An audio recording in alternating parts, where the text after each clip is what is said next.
Good afternoon, everybody. In theory, I should have come in the morning because I'm going also to welcome you here and say a few words about VIU for those of you that don't know VIU very well. But I had to teach elsewhere this morning, so I could be here only at lunchtime. And so I will move to this quick introduction to the place, and then I'll also try to say a couple of words of something that could be related or not, and you will decide whether what I'm going to say could be related to the discussion we had in the morning. So, first of all, let me say that it's always a pleasure for us to host discussions here, meetings, of course, academic activities at Venice International University. As you can see in the slide, Venice International University is an association of 18 universities from all over the world, 3 continents, and there it is.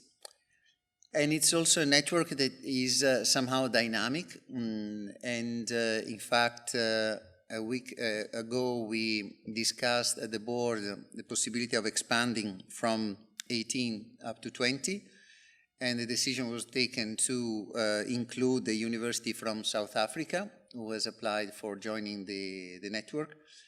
And in the near future, we may have a 20th university from the UK. So it is indeed, as you can see, we have from North America, from Asia, from Europe mostly. And yes, I put a red dot around Cornwall down there because the University of Exeter is discussing.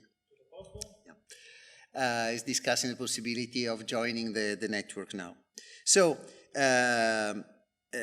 Venice International University, we usually say that it's a rather unique institution because, in fact, it's not so common to find an organization like VIU. I'm not actually aware of any other of this kind because this is a network of universities joining forces to organize joint activities in this place. And we have a series of rules, for example, for deciding what we will teach in the coming years.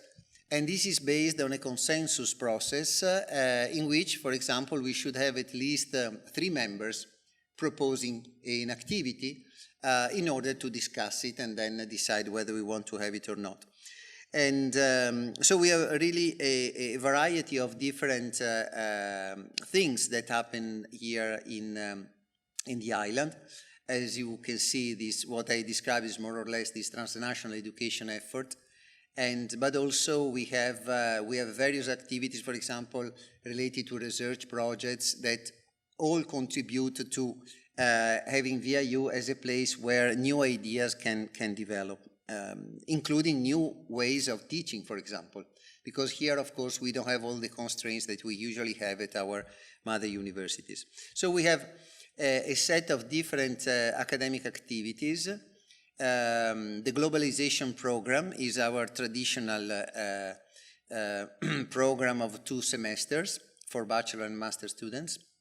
Then in recent years, we have launched many graduate activities for master's and PhD students. But we have also many summer schools organized here and also training capacity building activities. For example, we had a group of students from Africa recently here that were brought by an Italian company having activities in Africa. So we tried really to provide the island as a place where people can meet and develop, so to say, including many conferences and many meetings as the one we are having today. So here I provided some more information just to give you a quantitative idea. Also, we usually have some under 30, under 50, under 40 students each semester. we always have many more nationalities than what is theoretically in the number of, if we look at the universities, because we have, for example, many Erasmus students coming here through various institutions. For example, this is how the globalization program is organized. As you can see, at the moment we have 3 core topics: Italy, cultural of the world, and global challenges, and 2 specialization tracks: cultural heritage and sustainable development. All are managed and approached with a very transdisciplinary approach. So it's again, rather peculiar thing. And these days we are discussing a comprehensive revision of what we offer in the island. That is something we do every more or less 3 years. And then at the bottom you can see that we have also several activities for graduate, as I said, PhD academy, graduate seminars, and summer school, which is also a rather flourishing activity that we have here. So this is just to share with you what VIU is, for those of you that are not familiar with VIU. But since I read the presentation of the conference and of course the title, but also I received from Clara the text of what she said in the morning, I tried to provide some reaction that, as I said, are possibly going or are exploring possibly to some extent an opposite direction with respect to what I learned from what I read so far about this meeting. What I mean is that when we think at sustainability,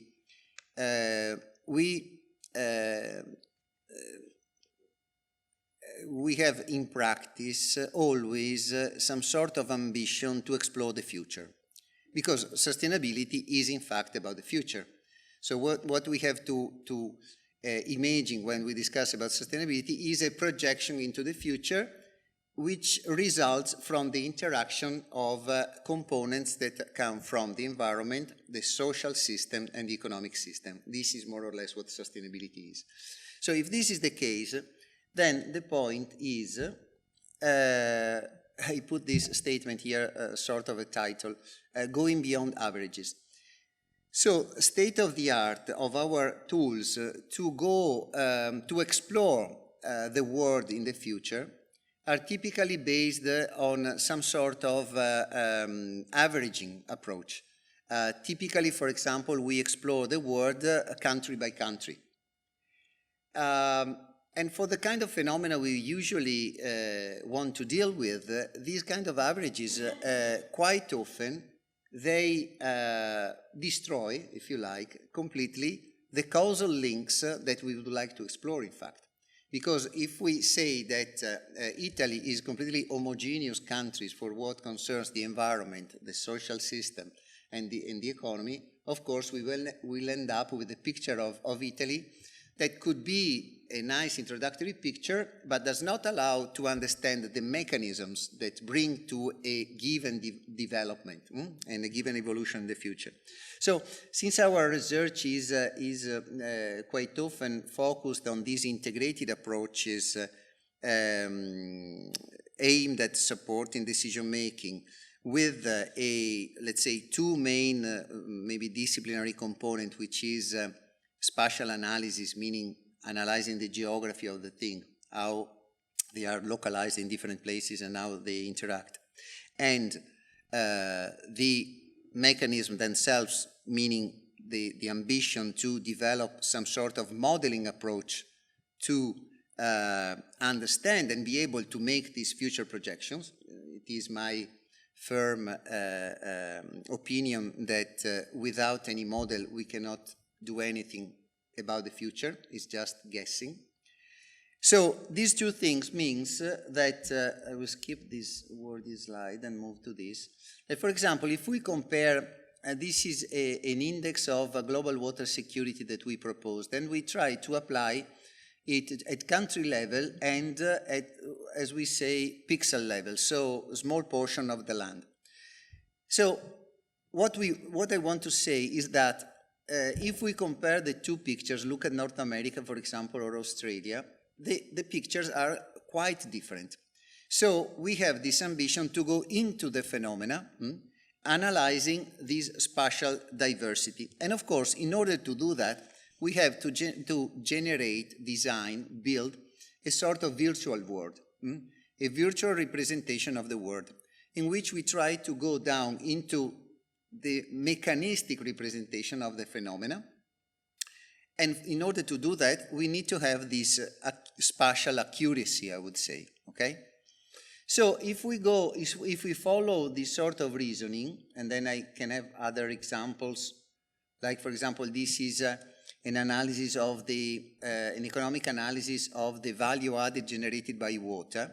And once more, if you compare the two pictures, you see that not only the message that emerges from the two maps is completely different, because you have China as a big, dark country, meaning that in that country the generation of value added from water is high.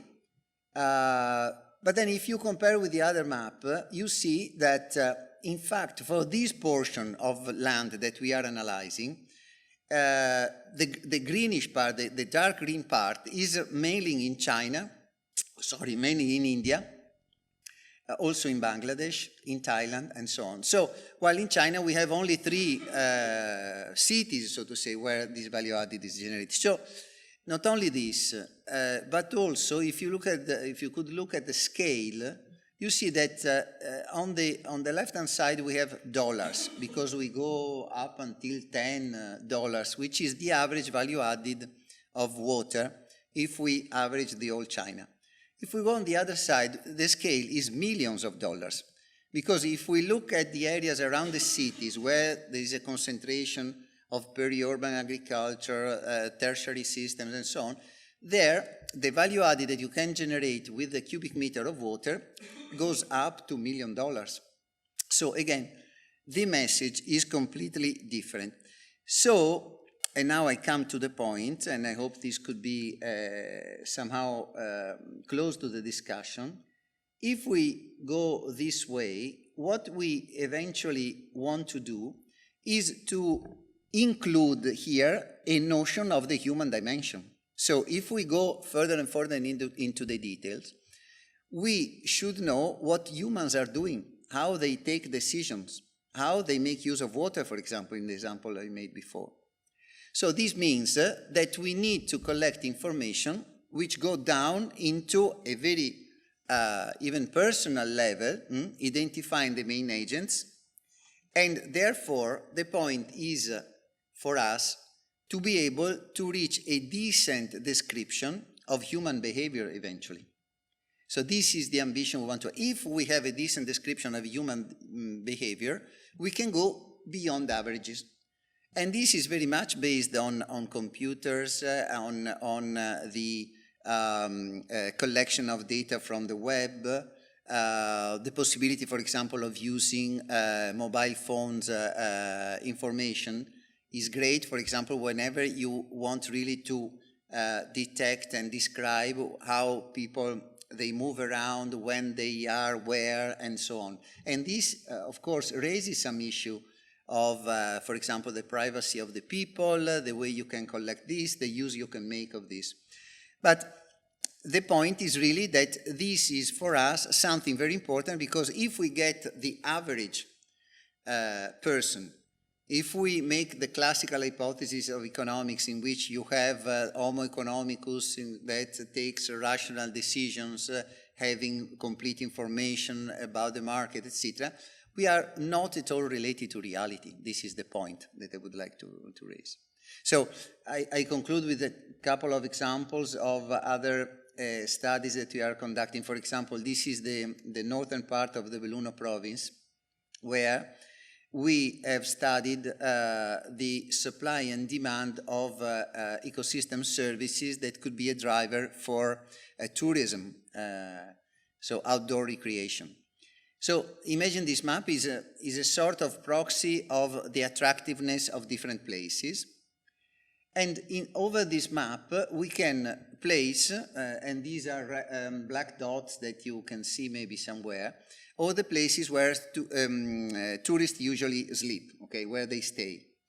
So if we have the map of attractiveness and we have the location, we have statistics about where tourists are, then we can develop a model trying to analyze the behavior of these and understanding which road they take, where you have problems, for example, of road maintenance, where you may have some risks in different conditions and so on. But in order to do that, you have to go up to the level of a single individual. And if you can see over there on the right-hand side, you see that there are some tracks that are in pale yellow, and they become more orange and brownish in all the places where people stay more time, okay? And again, if we look at the different representation of this, you have exactly the same study, but here you have three typologies of tourists that have, of course, different behavior. They go to different places, they stay different times in the same place, and here you really eventually go up to the level of the single individual if you like and if you can. So this indeed raises quite a bit of an issue, because you need to collect information about the behavior of people and then implement them into a computer and simulate their behavior. So the point is crucial for us. If we do not have access to this information, then we cannot really explore the phenomena as we would like to explore. And we fall in the classical approach in which we have the average tourist, the average place, and so on, which practically says nothing for the kind of analysis we want to conduct. So I hope this is quite indeed a different perspective, but still the issue is how you have people behavior somehow retrieved from and stored into some sort of computer system. This is how we see, at least, this, that is of course related to ethics, and it's of course an important challenge, I think, to cope with if we want to make progress about our capabilities of somehow making projections about the future. Okay, so that is what I wanted to say. Thank you for your attention.